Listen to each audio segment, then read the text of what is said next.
What's going on, my Centric Unit? It's the Sentiment here, so back again with another classic WWE pay-per-view review. Once again, we're in the month of August, so I'm going to review some classic SummerSlam shows. So today I'm reviewing SummerSlam 1994. So this show was at the United Center in Chicago, Illinois on the 29th of August 1994. So this show took place on a Monday.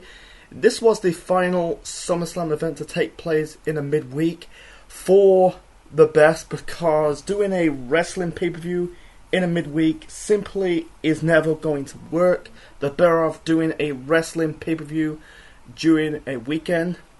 So the attendance of the show was 23,300. SummerSlam 94 drew about 300,000 pay-per-view buys.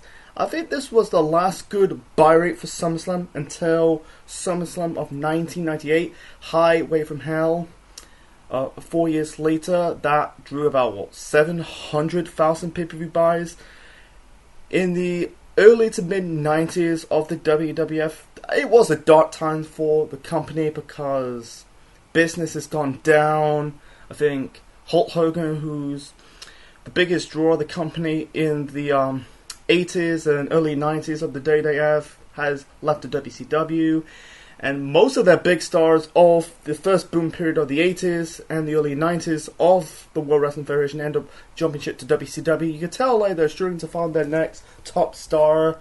You know, business has gone down for the WWF. I think the attendance slowly to go down. The buy rates slowly to go down. Yeah, it was a dark time. Yeah, don't worry, it kind of recovered, you know, in the dawning of the Attitude Era when the business started to boom for the company. But in those early to mid 90s of the WWF, yeah, it was really dark times. I think this was during the steroid scandal trial. I think, I'm not too sure. There was a lot of scandals in professional wrestling.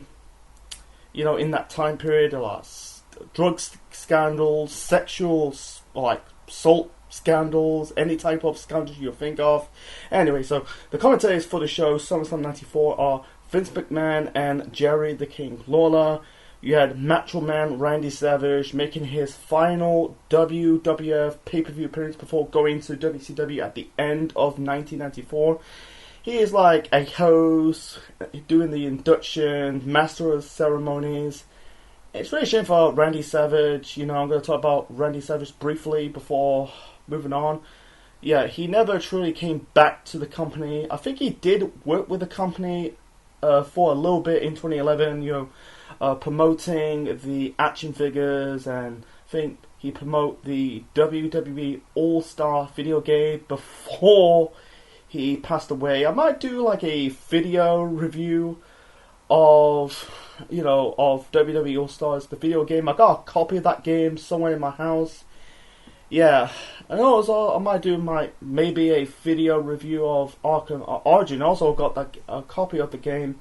Anyway, so yeah, it's a shame for Randy Savage. He never truly worked the company once again, like Hulk Hogan did in the you know, the early mid 2000s, like Meiji in Oakland. Anyway, so before we get to the overall show of SummerSlam 94, this is the first pay-per-views after the death of Joey Marella. Joey Marella is the son of the late great Gorilla Monsoon.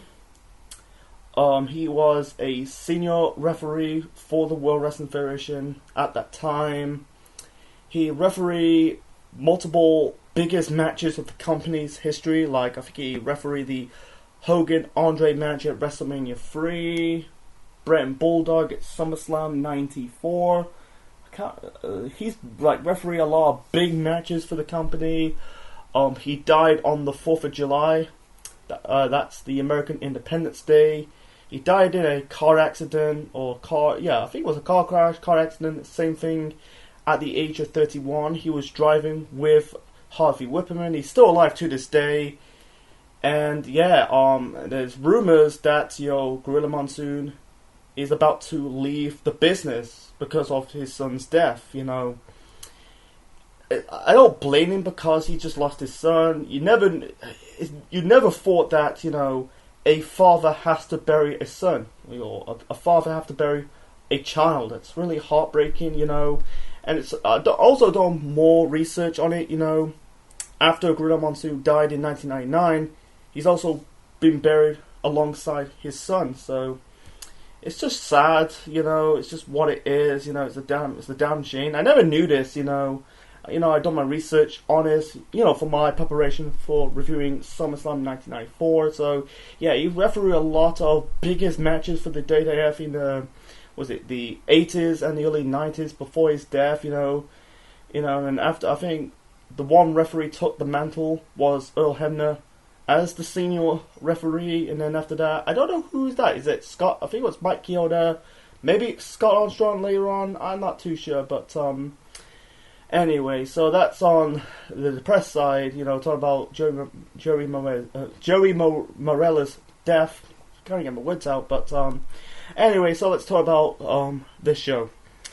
So let's do a quick result of the dark match. So the dark match, you had Adam Bomb. That's the future Brian. I think it was Brian Adams, you know, part of Chronic in WCW, and also he was Ralph also in WCW. Defeated Quang. Quang is the future Savio Vega.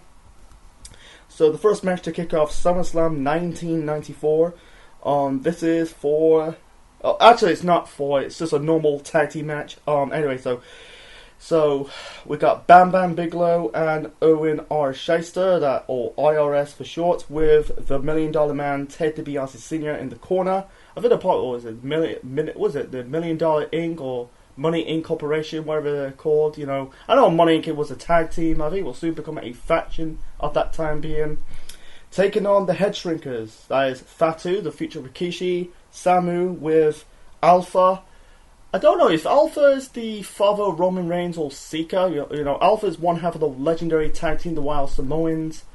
I think it's Sika or Alpha. One is the dad of Roman Reigns, and also with Captain Lou Albano. Originally, it was supposed to be the Head Shrinkers defending the World Wrestling Federation Tag Team Championships against Bam Bam Bigelow and RRS, but the day before the show, they dropped the tag team titles to the Dudes with Attitudes on a house show in Indiana, and the Dudes with Attitudes are Shawn Michaels and Diesel. I'll get to more of that, you know, when I talk about the Intercontinental title match between Diesel and Razor Ramon. So basically, yeah, a tag team title match becoming just a normal tag team match. It's not really a bad match. It was an okay match to kick off SummerSlam 94.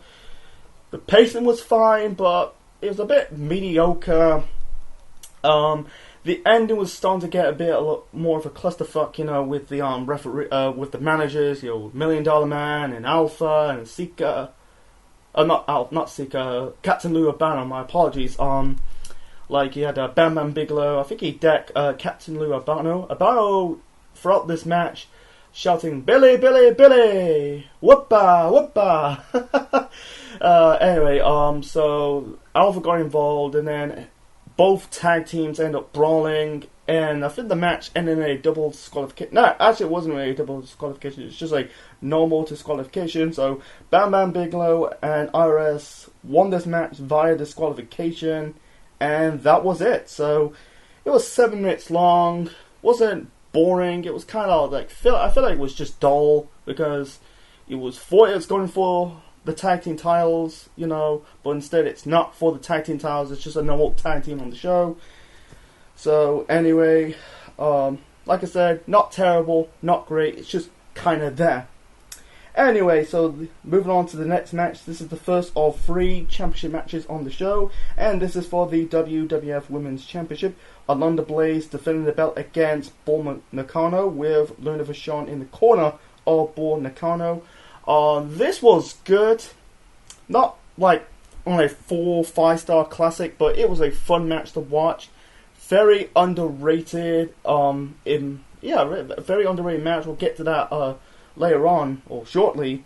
It was a fun match. It was technical style wrestling, you know. It's not like fast-paced women's wrestling of today's standards, but anyway, you know, Alundra Blaze is the former Medusa in WCW. Anyway, I think I think this is the first. I might be wrong about this. Don't write down in the comment section. I think this is the first women's match of a SummerSlam. First of many women's matches of SummerSlam. You know, to the present day, in the dark days of women's wrestling, with just eye candy, bras and panties, to right now a really good women's wrestling. Anyway, but it was a good match between Alundra Blaze and Bull Nakano. I think this was during the rivalry between Alundra Blaze and probably Luna Vachon. Anyway, it was a good match. I'm trying to keep it short and simple. In the end, Alundra Blaze won this match, hit Bull Nakano with the I think it was a Northern Light Bridge Suplex pin for the win.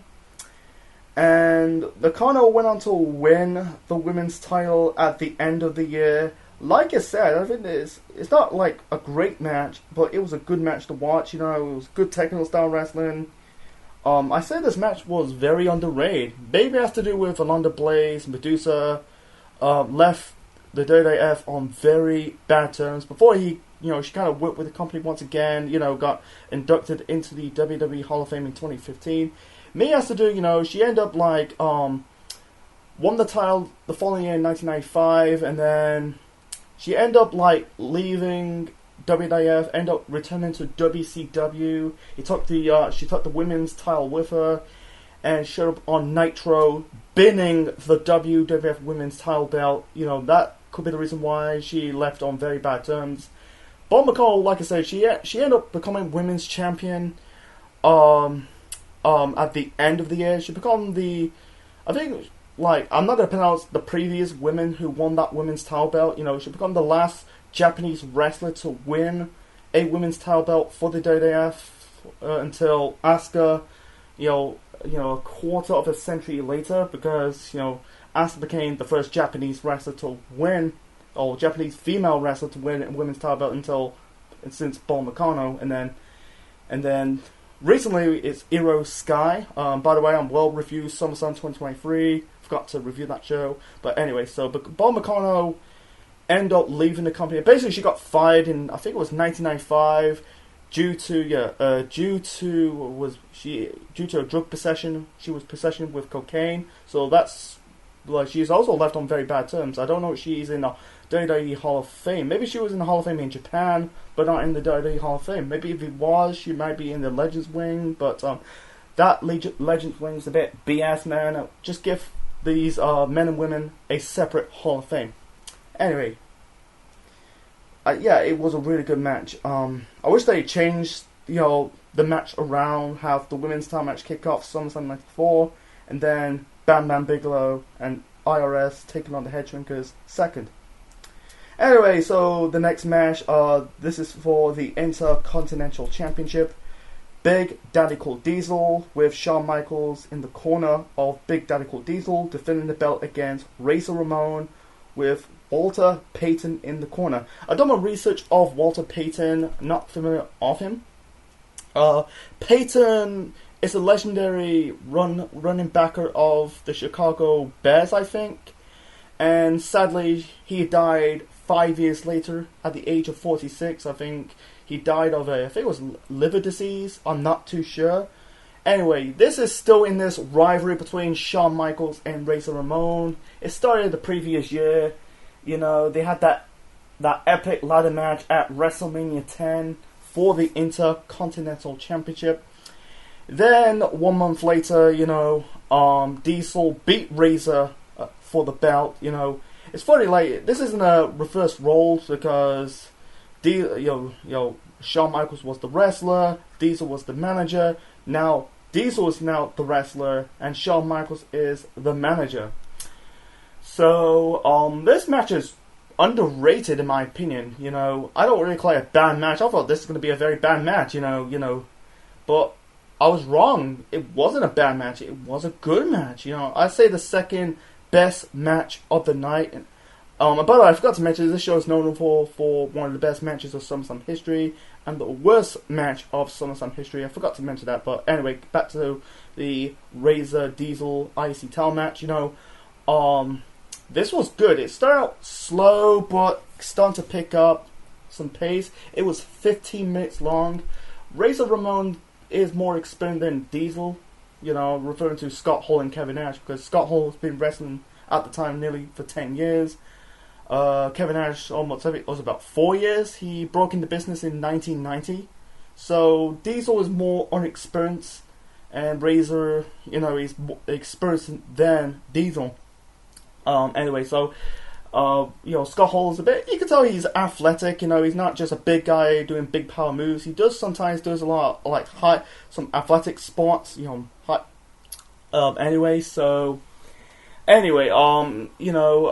Payton stopping Shawn Michaels. I think in one more of the match, Shawn is trying to, unwrap he can unwrap a turnbuckle, trying to expose the turnbuckle post. So I'm trying to keep it short and simple. Both guys, in my opinion, don't think they hit their finishes. Diesel had the Jackknife Powerbomb, Razor with the Razor's Edge. In the end, Shawn's trying to hit Razor with the Intercontinental title belt. Had Diesel grabbing Razor with the arms. Shawn trying to hit Razor with the belt. Walter Payton, took the belt away from Shawn, and then Shawn trying to hit. Before that, it was a referee bump. So Shawn hit the switching music onto trying to hit Razor, but instead accidentally hit Diesel instead, and Razor pinned Diesel to win this match and regain the Intercontinental Championship. So I think this is the third title reign for Razor Ramon. I think he won it 4 times. Others, it's really funny. The guy who won the most IC title was Chris Jericho with 9. I don't care. Yeah, he won the 10th one in New Japan, but in WWE he's won it 9. I think at the time Razor was on 3. I think the one person could break Jericho's record is The Miz. Who knows? But so it was I think it was an underrated gem. It was a hidden gem. It was, like I said, start slow, kind of pick up the pace, and it's really good. It's funny. The future members of the Outsiders, the NWO, next time they truly feud one-on-one will be in 1998, 4 years later in WCW. But that rivalry in WCW was disappointed because they were kind of exposing the personal life of Scott Hall, the personal abuse, drug and alcohol abuse of Scott Hall, in those 90s. It's really sad for him. He just passed away last year. But in WCW, there was tasteless doing it, doing the whole Last Call Scott Hall storyline. That is just tasteless. But that was in 1988. But in 1994, that was fine. That was just, you could say that was really, you could say this match was truly the end of the Razor Shawn match. They had one more match 1 year later at SummerSlam 95 in that WrestleMania 10 rematch. In that ladder match, one day might review SummerSlam 95 in the future, but not now. But this was the beginning of the end of the dudes with attitudes. Because they were the tag team champions.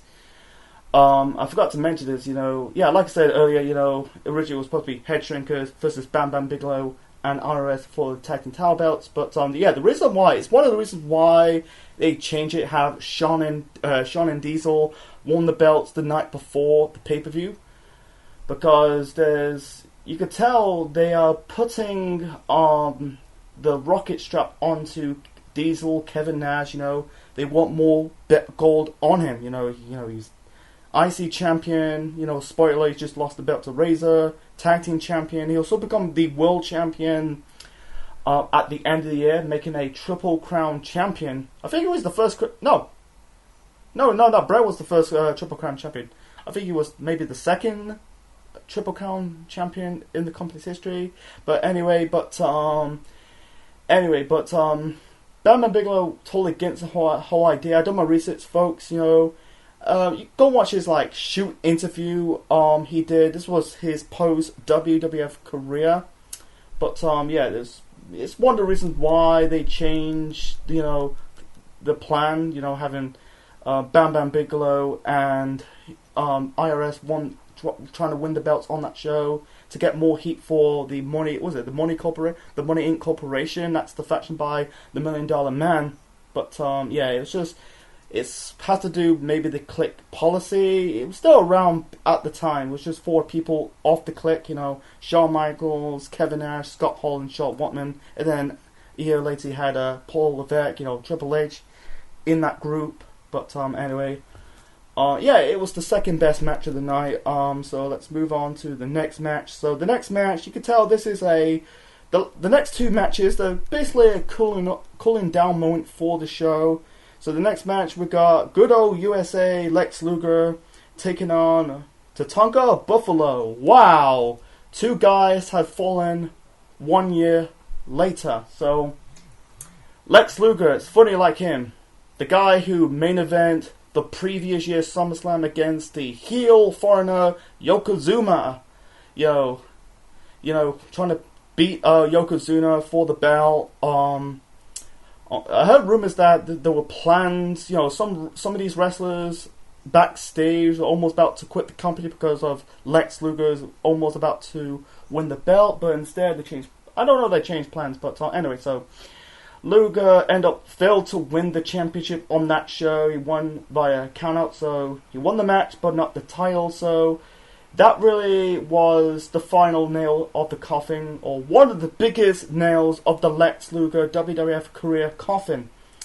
Then they tried to remake that mistakes again, or correct the mistakes again, at the start of 1994, how Lex Luger winning the 1994 Royal Rumble match with Bret Hart, that controversial ending, that led to Brand Luger becoming co-winners of that Royal Rumble match. So at WrestleMania 10, Luger fought Yokozuna first for the WWF Championship, and this time the rematch from SummerSlam 93, and once again Luger failed to win the belt again. This time it was won by a disqualification. And that was the final nail of the coffin, and you could tell the fans getting. I feel you could tell the fans getting sick of Lex Luger. They're turning on him, so they go with Bret to be the next top guy of the company to carry the new generation era. You can tell this is. I don't know if they call it the first SummerSlam of the New Gem era. I think SummerSlam 93 was the first of the New Gem era because Hogan left the company, after King of the Ring 93. So anyway, so Luger was it was the beginning of the end of Lex Luger, or already the end of Lex Luger's time in the World Wrestling Federation. For Tatanka Buffalo, he was in the middle of his undefeated streak that led to nothing. He was kind of you could say a white hot babyface at the time. He lost a match somewhere about 1993, I think. So the story going into this, there's Tatanka spreading some accusations that Luger is joining the $1 Million Corporation. That's Ted DiBiase's group. So he sold out for the whole mighty dollar. Blah blah blah. But let's talk about this match. Not a terrible match, but it was an okay match. This is a match you probably see on Raw, not on your biggest show of the year, or one of the biggest shows of the year, because at the time this is the Big Five. This is the final year doing the Big Five before the dawning of the In Your House shows. Anyway, so it was an okay match. In the end, DiBiase coming down to the ring, bringing a sack full of money. And Tatanka got the victory, rolled Lex Luger up for the win. You thought that, DiBiase kind of cost Luger a win against Tatanka Buffalo, even though the both guys were relevant at this moment in time, or less relevant. Anyway, so in the end, you thought Luger's part of the $1 Million Corporation. Psych! Tatanka turned heel, attacked Lex Luger, and placed dollar bills in his mouth, and he joined the $1 Million Corporation. It was very predictable. It's kind of pointless, in the start of this match. You had Tatanka said to Luger, you sold out, and then they did this you're sold out, and so I sold out. I was the one who sold out, Anyway, so you had this segment with Gorilla Monsoon on the phone, said Chief J Strongbows pacing up and down. You're disgraceful Native Americans, even though Chief Jay Strongo is an Italian American. So yeah, this storyline went nowhere for Tatanka. He didn't really do nothing in the $1 Million Corporation. He stayed until 1996. He got suspended. His accusations that he assaulted a child, but in reality it was Jimmy Del Rey was the perpetrator who did that. He came back in many years, or have multiple runs with the company, but I think Luger should have really joined the corporation. The $1 Million Corporation, not the corporation in the Attitude Era with The Rock and Ken Shamrock and Big Boss Man, Vince and the Stooges. But anyway, I'm talking about the $1 Million Corporation. That's Ted DiBiase's group. Because the whole USA gimmick, you fought on PB is working. The Lex Express, but having failed to win and overcome the heel foreigner Yokozuna on 2 separate occasions, really dominating. He was not really doing anything at the time. He soon ended up forming a tag team with the British Bulldog, the Allied Powers. That went nowhere because he didn't win the Titan Tower belts. It's funny, like the previous year, he ended up leaving the company, sure about the first Nitro, but I think him joining the corporation would be good for him. The $1 Million Corporation. He'll ditch the USA gimmick. He ended up becoming the narcissist once again. I think it was the worst face turn for Lex Luger, because he was in that spot because Hulk Hogan left the company. And also he was trained with the same trainer like Hulk Hogan. They're both trained by Hiro Matsuda. It was just it was too much too soon, and it didn't do Luger any favours. Anyway, so the next match, we got Double J, Jeff Jarrett, taking on one half of Men of the Mission. That is Mabel, with Oscar in the corner of Mabel. Originally, it was supposed to be Jeff Jarrett versus Doink, because at the time, Jarrett was feuding with Doink.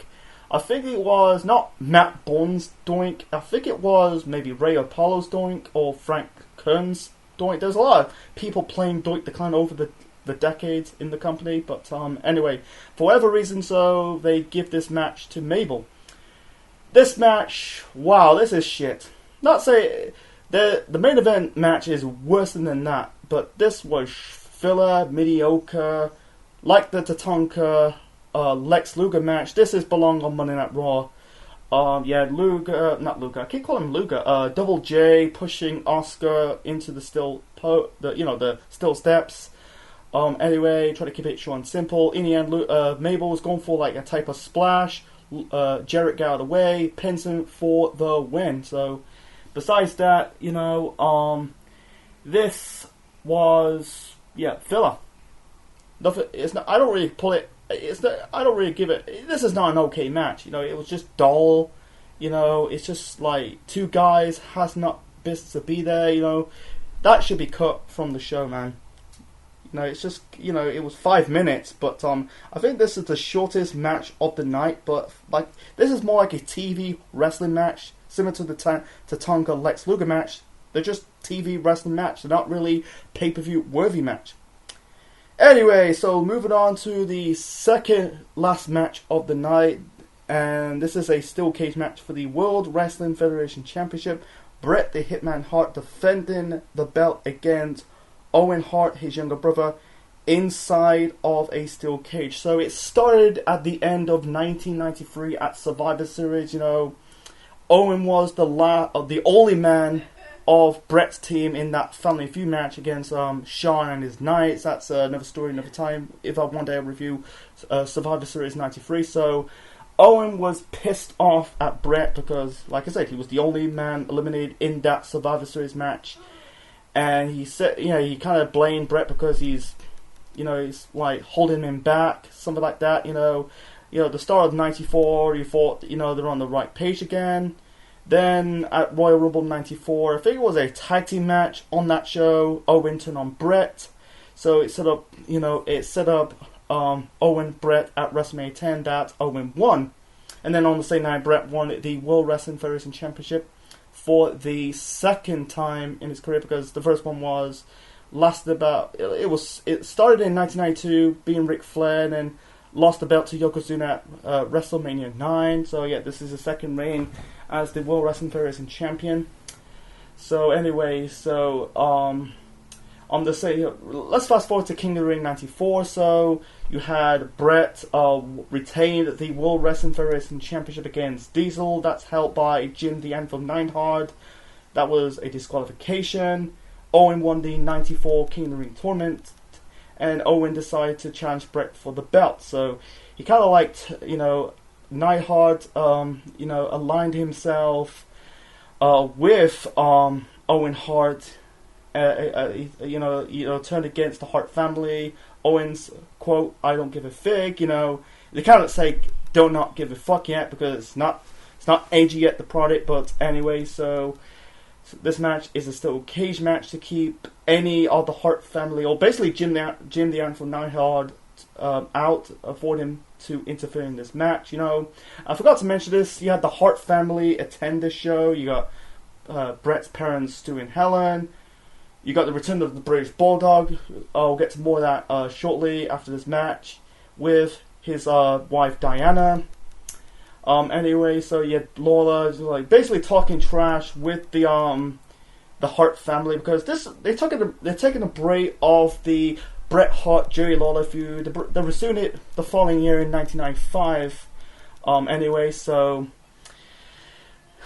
It's just a bit of a pit taking a break off the rivalry. Yeah, it was delayed because of the accusation of Lawler did in the previous year. The sexual assault of the little kid. Even though that case was dropped, Lawler was cleared. Anyway, this match between Bret and Owen, this is match of the night. It was half an hour, but they told a good story. Instead of if you watch a steel cage match in pro wrestling, you have to win by pinfall, submission, and escape the cage.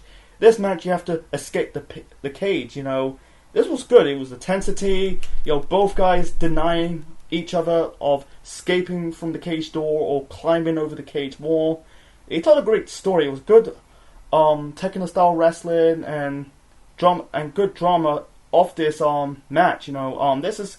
Got to be it's one of the best SummerSlam matches of all time. Not but one of the best SummerSlam matches of all time.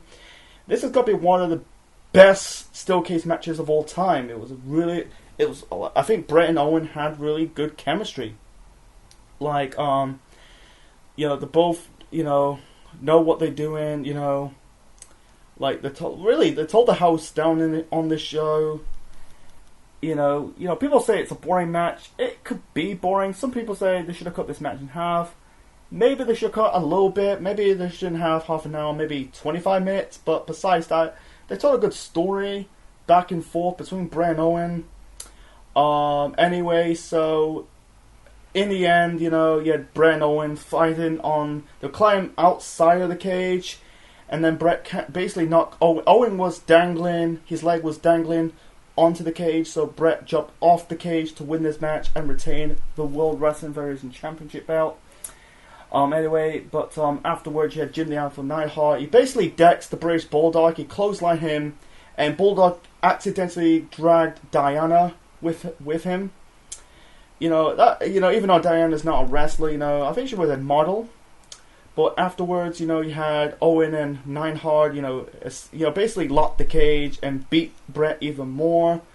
You had the Hart family members trying to climb the cage to save Bret. I think you had Bruce and maybe Keith or Smith. So out comes the British Bulldog. He climbed into the cage to save Bret. Neidhart and Owen, escaped the cage. It's very funny that, I think it was 2 years later that, both Owen and Bulldog end up, forming a tag team, be part of Count Cornette and then the Hart Foundation in 97. So, and by the way, this was British Bulldog's first appearance back in the World Wrestling Federation. He got released after the Bret Bulldog match at SummerSlam of 1992 at Wembley Stadium. That was got to be the biggest win in Bulldog's career, beating his son-in-law or brother-in-law for the belt in his home country. He got released, and then he had a short run in WCW for 1 year. He was in the world title picture with Vader. Then he now came back to the company. He stayed there until after Survivor Series of 1997. I think he left due to the protest of Bret getting screwed in his home country of Canada.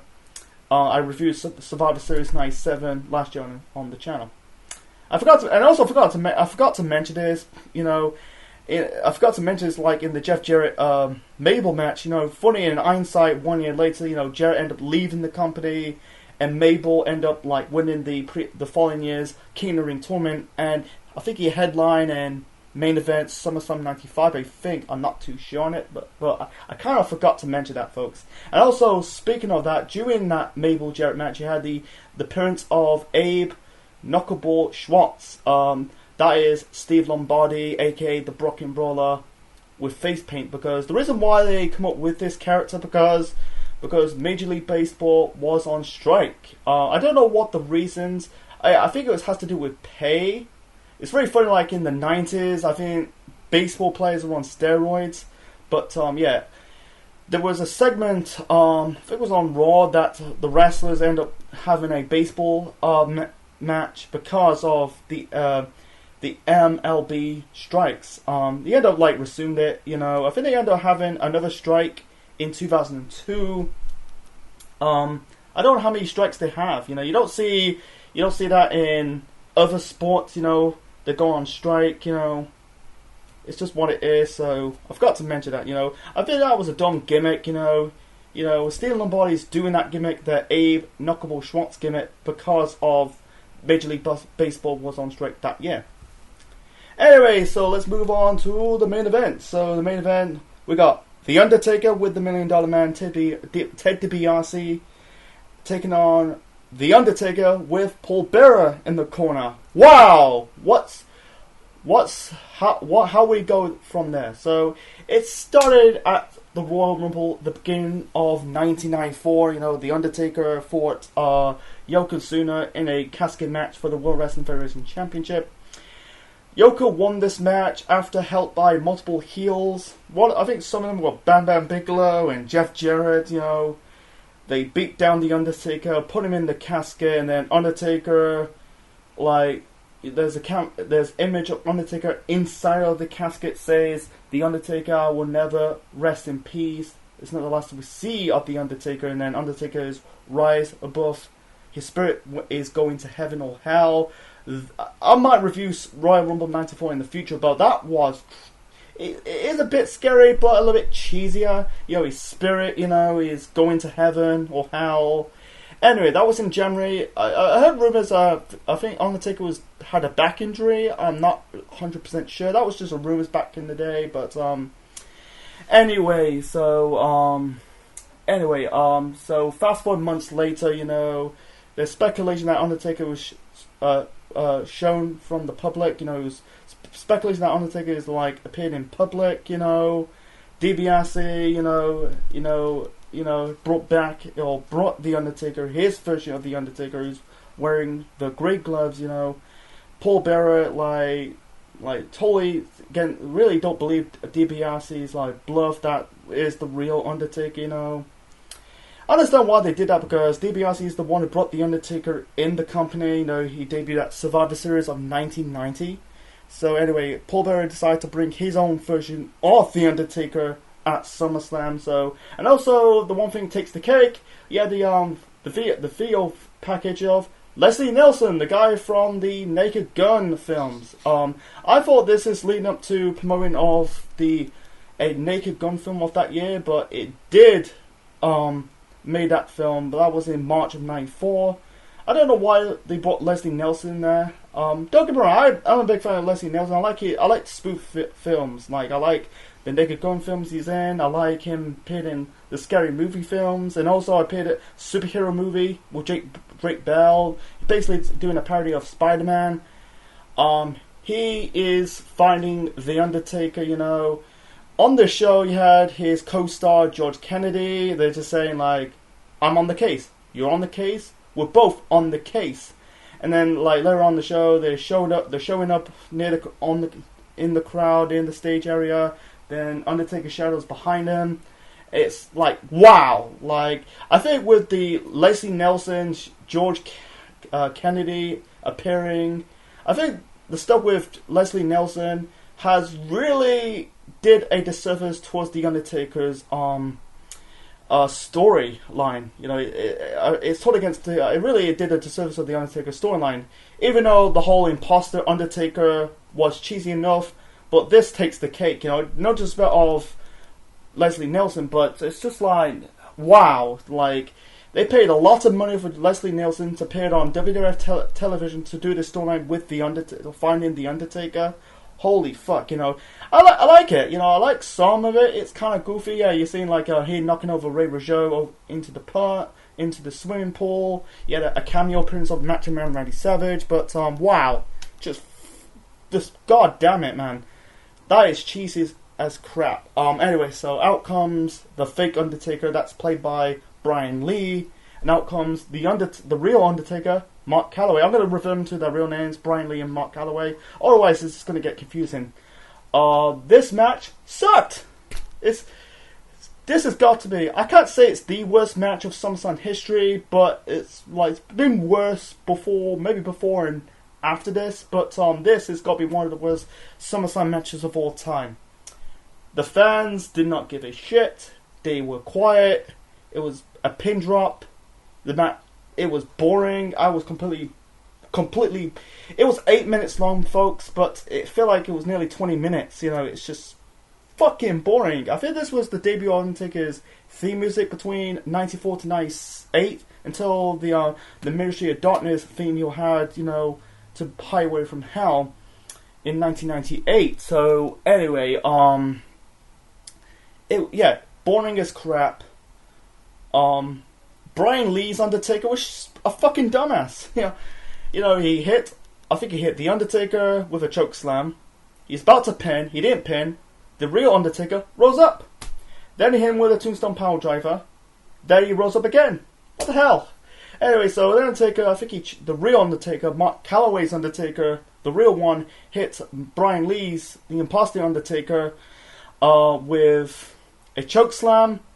He hit Brian Lee's Undertaker, the imposter Undertaker, with not one, not two, but 3 tombstone power drives. The next time he will do that will be against his brother Kane at WrestleMania 14, 4 years later.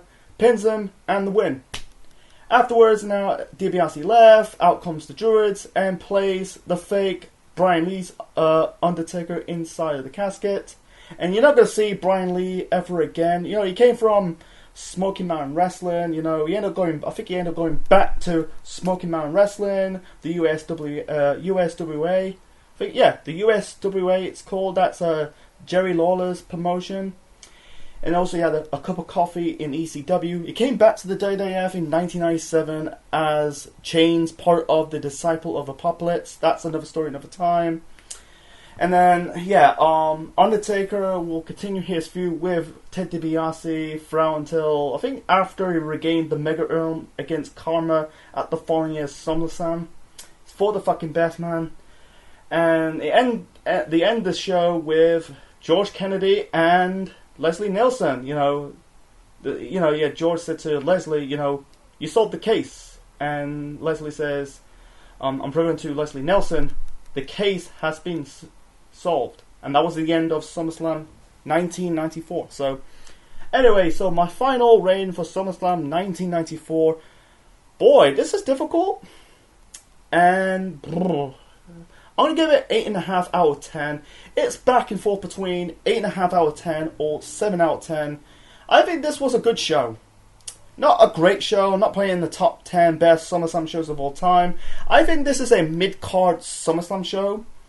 Like, there's barely any bad. The only bad on this show has to be Undertaker versus Undertaker, and also Jeff Jarrett versus Mabel.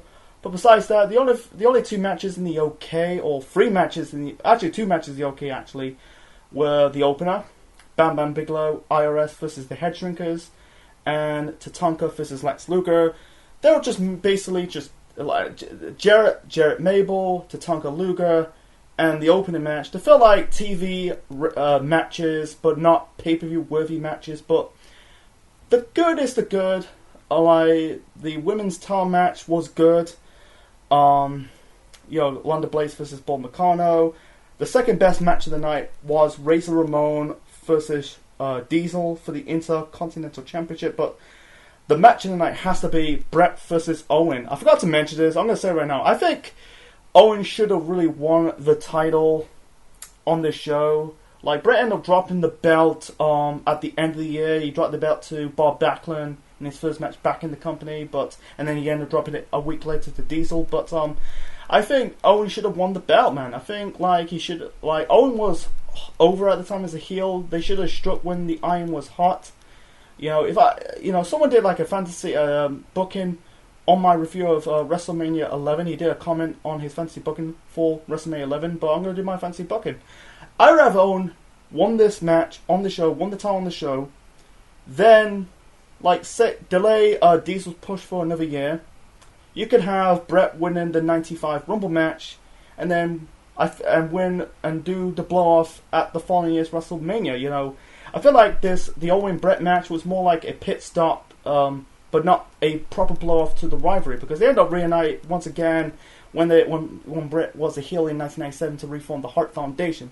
And also, I forgot to mention this. I also done my research for the preparation for this show. According to Bret's book, that the original plans for his match against Owen Hart at SummerSlam was possibly a ladder match for the title. But, Bret was in a ladder match in the past. I think it was a test match against Shawn Michaels. But maybe it has to do, doing Bret versus Owen in a ladder match will not be on the same level as Shawn Razor at WrestleMania 10's ladder match. But it's just what it is. But, I think it was a good SummerSlam show, but not the greatest. It's a fun show to watch. So hope you enjoyed my review of SummerSlam 1994. What's your thoughts on the show? Leave your thoughts in the comment section below. Smash the like button, click the like, click the bell, subscribe to the Central Man Network on YouTube. So next time, we're still, even though SummerSlam 2023 is over in our current timeline, so for the rest of the month, I'll still be reviewing classic SummerSlam shows. This time I'm going to jumble it up a little bit. It's not like doing one SummerSlam in for one decade, reviewing another one in the same decade, move on to the next decade. No, I'm going to jumble it up a little bit. So next time, let's go 20 plus years into the future. I want to review this show.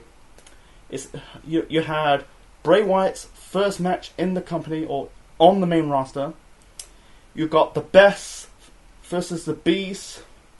You got John Cena versus Daniel Bryan, and you got A-Shock Hilton. You know what I'm talking about.